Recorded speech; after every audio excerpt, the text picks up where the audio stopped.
David sat in his office, staring out the window, but his gaze was empty, his mind 1,000 miles away. His thoughts drifted back to his marriage to Rena.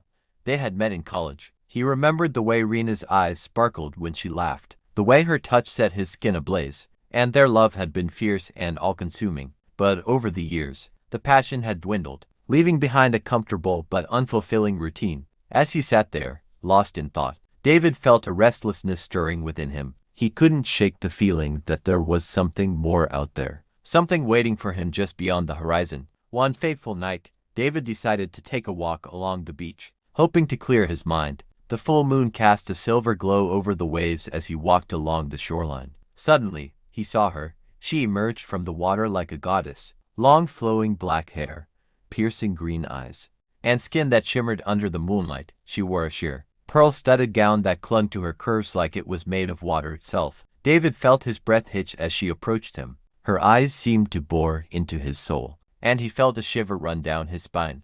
"Lost, are we?" she said. Her voice was as silent as the night. David felt his breath hitch, his body, his mind, his very soul, all drawn to her. David and Selene spent the night dancing and laughing together at a beachside bar. Her touch was intoxicating, her kisses leaving him breathless. As the night wore on, David found himself becoming increasingly enthralled by Selene's charms. He couldn't resist her, even as a part of him warned that something was wrong. But he couldn't help himself, helpless to resist her seductive powers. As David spent more time with Selene, he began to experience strange and terrifying occurrences. He would wake up in the middle of the night, drenched in sweat, with visions of drowning in dark waters. Rena, David's wife, will always wake up to his screams from nightmares, and she decides to confront him about his increasingly strange behavior. She had noticed the changes in him, the way he seemed distant and preoccupied. Her eyes were filled with tears as she begged him to tell her what was wrong.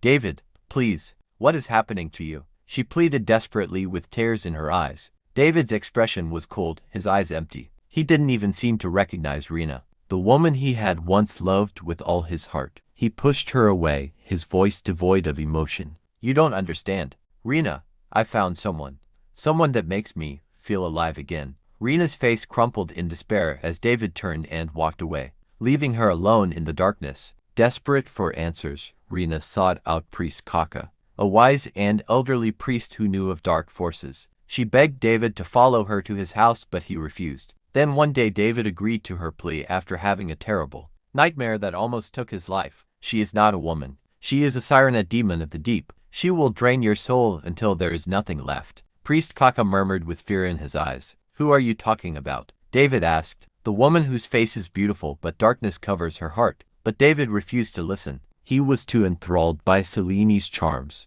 too far gone to escape her grasp. The night of the full moon came. Selene took David to the beach once more. The storm raged around them, the waves crashing violently against the shore. The air was electric with anticipation, the wind howling like a chorus of lost souls. Her body began to shift, her gown melted into the waves, her once human face stretching into something monstrous. David's eyes were frozen in terror as Selene's true form was revealed. He tried to scream, but his voice was lost in the storm. The waves rose up like hands, dragging David under. His last thought was of Rena, the woman he had once loved. And then everything went black.